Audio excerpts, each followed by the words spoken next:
My name is Sabine3 and I studied mathematics before I diagnosed software at CERN in Geneva. But later I revisited mathematics through the eyes of a mature programmer, and the result is a smart knowledge engine that I would like to propose to you. I am presenting myself as Renaissance woman because I feel that we are ushering in an age of a digital renaissance with our smart knowledge engine. It revisualizes images. That includes paintings, for example, the famous Mona Lisa in true color 3D. And we are combining the art of visualization with the science of measuring embedded in the intelligence of software. That's the digital aspect of this Renaissance. But why Renaissance? That was a period from the 14th to the 17th century, starting in Italy, but spreading all over Europe, appealing for the rebirth of humanism from Greece. And at that time, the Greek Protagoras had said that man is the measure of all things. Well, we've come up with a way of measuring digitally, and that's the Renaissance. So we want to bring enlightenment, which the Renaissance artists and scientists were keen about, through data.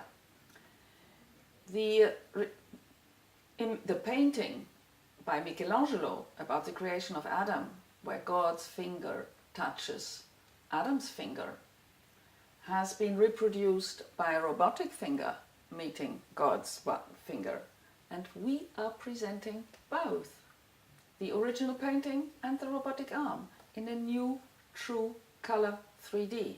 That's one of the generic software methods that our engine can handle, and that's what gives us new worldviews. One of the famous Renaissance scientists was Giordano Bruno. He was actually a Dominican monk who was burnt at the stake for his world views at the time. So I hope it won't happen to us, but he said that there is no time, there's only movement. And that's quite critical, because we are representing time series in a new way, and therefore can measure changes over time in a new way by looking at images in our particular way.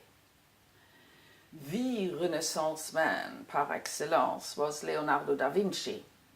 He was the one who painted the Mona Lisa. And if we look at her with our smart knowledge engine, we can actually see how she's opening her eyes before us when her painting becomes a movable object and we tilt it such that her eyes change from being closed to being open. This is one of the whimsical effects that we discover thanks to True Color 3D. So, when we look at other famous artists and scientists, we cannot overlook Leonardo Fibonacci, who invented the Fibonacci numbers, which are all to do with measuring as well, and numerical proportions, the way that Leonardo da Vinci described them, or redescribed them. And of course, going back to Greek times, Pythagoras had said that all is number. So here I've used the photo of his sculpture and revisualized it in True Color 3D, just to illustrate that and how our engine can process every and all images, as long as they're digital, because it's all about number and understanding number in a new way. One of my heroes and models is Alexander von Humboldt, because I read in a lovely little book, An Intimate History of Humanity, that he said that the creation of new instruments of observation increases the intelligence. It's not just about becoming more and more curious and to innovate and investigate, but it adds insight and intelligence, in my view. Of of course, we can't overlook Johann Wolfgang von Goethe when we look at the Renaissance in Europe.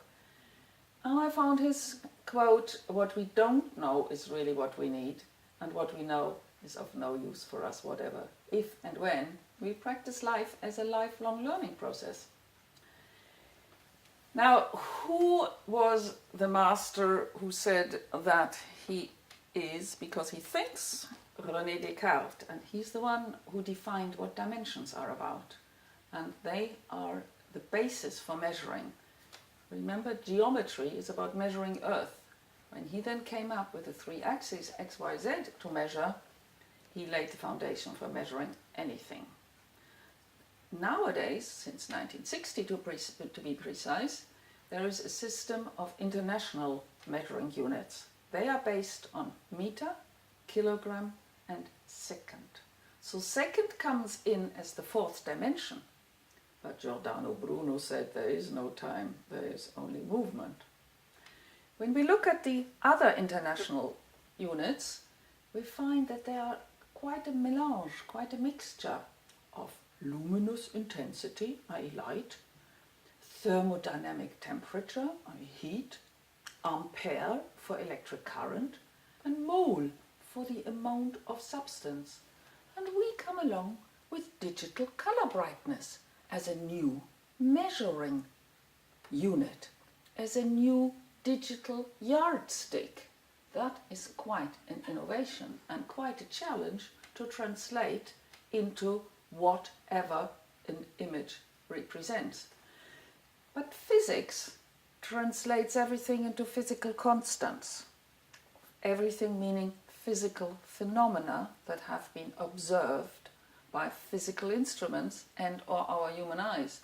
But now we've got imaging technologies and sensors as instruments of observation. So when we look at this little test image and we revisualize it with more depth and detail and perspective in True Color 3D, we add visual value but also numeric and metrical value.